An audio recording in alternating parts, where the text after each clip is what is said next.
En af de vigtigste apps på AktivPanel 9 er Whiteboard-appen. Du finder den fra menuen, Apps og Whiteboard. Whiteboard-appen er designet til at være super enkel at anvende, men har stadig mange af de vigtige værktøjer, man har brug for i forhold til at skrive og arbejde på tavlen i dagligdagen.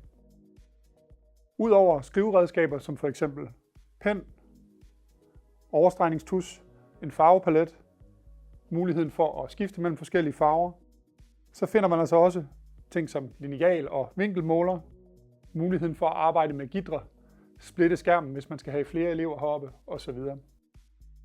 Vi kan også flytte værktøjslinjen fra side til side. Lige nu har jeg den siddende i højre side, hvor jeg foretrækker at stå.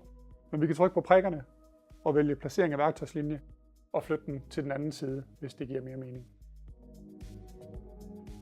Touch-teknologien i AktivPanel 9 skelner automatisk mellem, om du bruger pen, finger eller håndflade.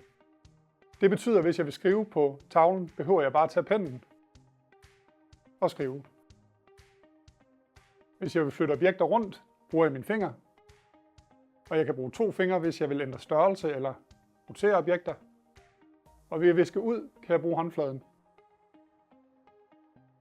Hvis dit AktivPanel 9 er premiumudgaven, kan du endda bruge bagsiden af pennen til at udviske små detaljer.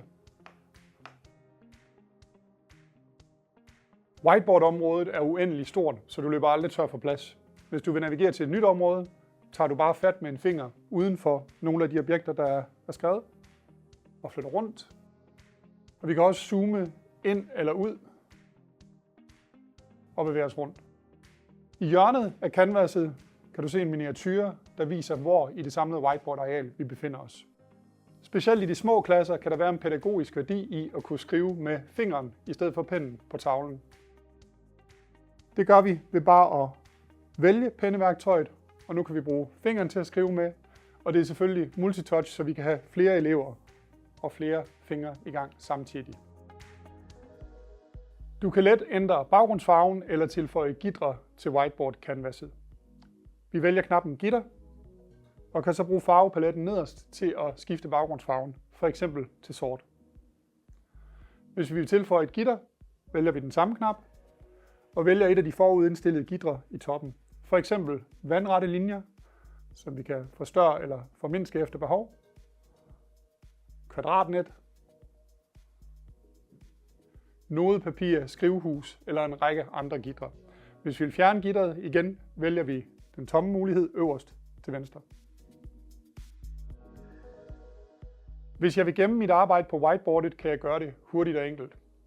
Jeg vælger de 3 prikker, vælger gem som, og så skal jeg bare vælge, hvor jeg vil gemme filerne henne.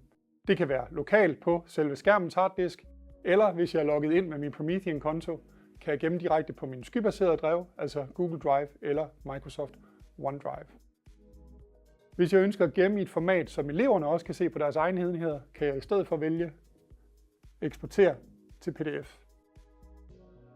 Tryk gem på enhed, og igen vælger vi bare en lokation til PDF-filen.